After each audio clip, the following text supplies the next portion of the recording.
Good morning, mini fans. I found myself with a bit of a free morning, so I thought I'd do a bit more on Project Designer. Had my red Mini Cooper, bit of a Mini in the garage for its MOT earlier on this week, and it passed first time, which was a bit of a shock. So I'd planned on this morning to do any repairs to that to make it pass the retest, but it doesn't need anything, so got a free morning. I thought I'll do some work on this, so I'm going to quickly go around the other side, and I know there's a little patch to do on the companion box on the passenger side, so I'm going to take a look at that and hopefully get that welded up. So I'm now underneath the car, or next to the car, so that's the rear wheel arch, which I sorted out last time, and then here's the bottom of the companion box. And you can see there's a hole blown through there. The rest of it seems pretty solid and caked in under seal. So I need to strip this all back, repair that, and I've also got this edge to repair here as well. So part of the lip has been lost, so it's not much of a lip, but I'd quite like that going back on. So right, I'll work out a plan for that. I think the first plan is to reposition the car on the CJ Auto's lift to give me a bit better access, and then I'll probably get the grinder out and clean all the underseal and everything off there. Best way I found to change the angle is to use a trolley jack, particularly if you're working on your own. So I've got the pin out of the lift, and if I just lower this slowly, that should be raising the back of the car.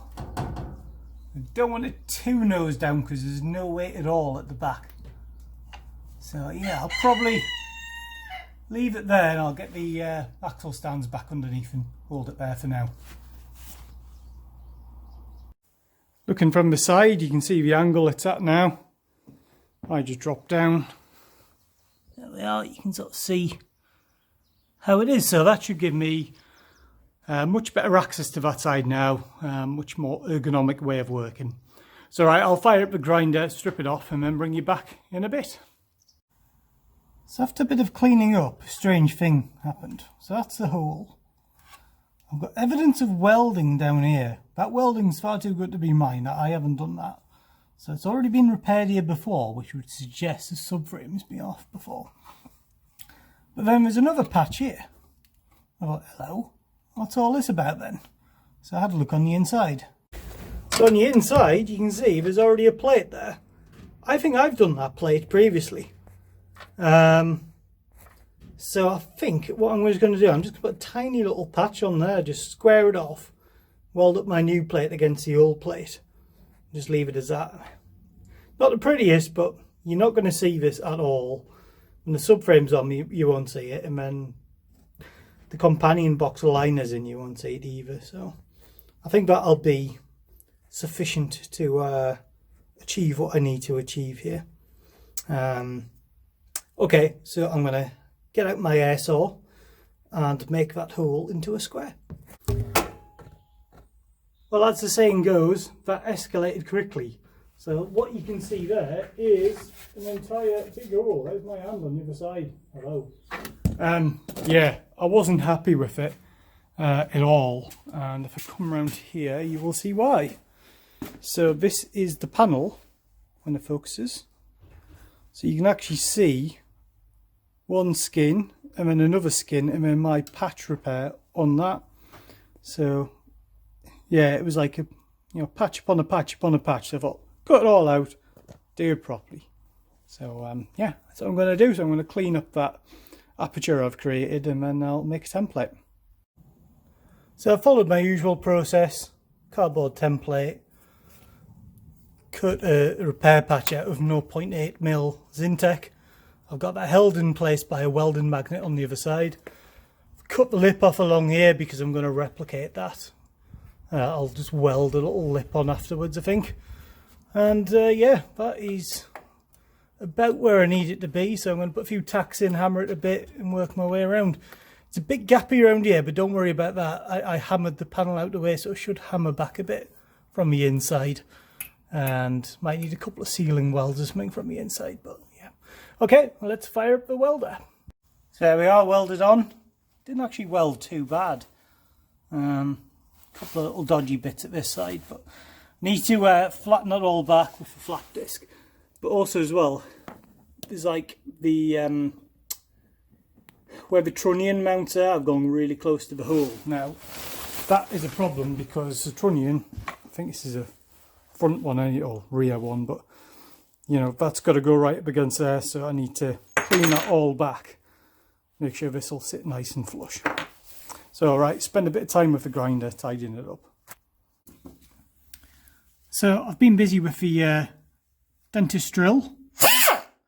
So I've got a tungsten carbide bit in there, and I've just ground back the welds. And now when I got to put my rear trunnion on, turns out this was a rear trunnion. Anyway, can't do it because I need two hands, but it basically goes on fine and is nice and flush against the heel board, or the toe board, or whatever you want to call it. So happy with that. So the only other bit I want to do is just replicate this lip here. Sorry, this lip here.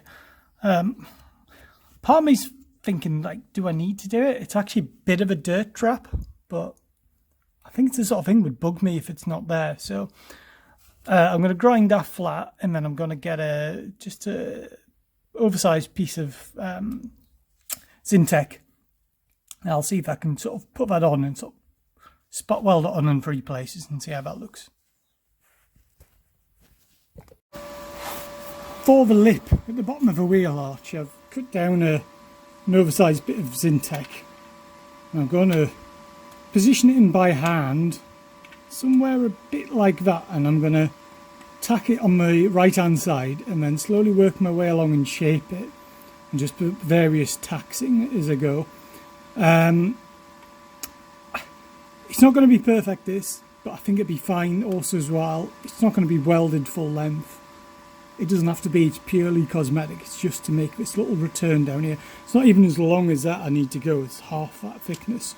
So most of this will be cut off. So let's fire up the welder and see how it goes. Well, by my standards, that went pretty well actually. Nice and smooth. It's going to have a seam sealer on it anyway. Yeah, that's solid. I mean, obviously, it's not perfectly solid because I can pull it from there, but it's just faults it in moments. So what I'm going to do now, I'm going to measure up the other side. I'm going to scribe a line on here, carefully trim it to that, and then I'm just going to tidy up this edge here and just trim that and just blend it in. I think I know what I need to do in my head. And then, yeah, seam sealer it, paint it. Jobbed.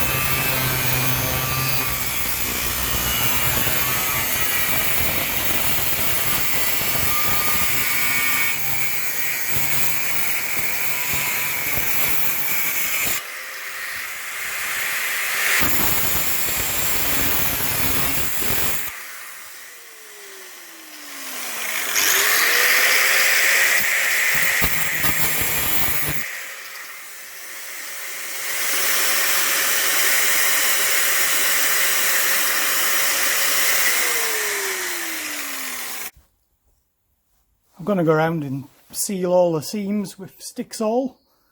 I just quite like using this, it's quite nice. Extreme power, bonds and seals virtually everything. I found something it doesn't actually seal.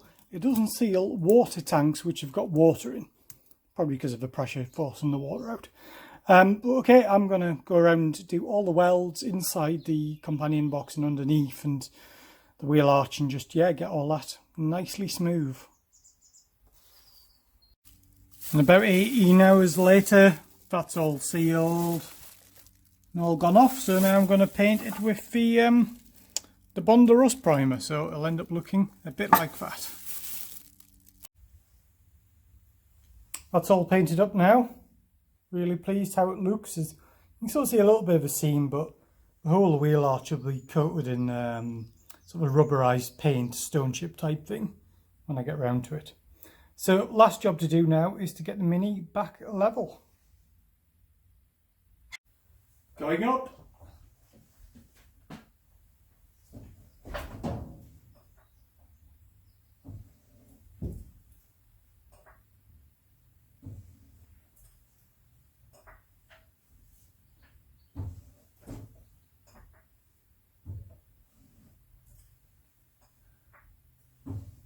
What do we say about that? And we're back to where we started. So just a quick video on that today. I think I've got too many projects on the go at the moment, but this one's a bit of a slow burner. I'll just do it when I can and, you know, when I've got the spare time. So thank you for watching. If you found the video useful, please press the like button. Please subscribe as well. I think 90% of my viewers aren't subscribed to the channel, so if you haven't subscribed, why not? It doesn't cost you anything. Just press the subscribe button, press the bell notification, and you'll be notified of all my new videos. So thank you for watching, and I'll see you in the next video. Bye for now.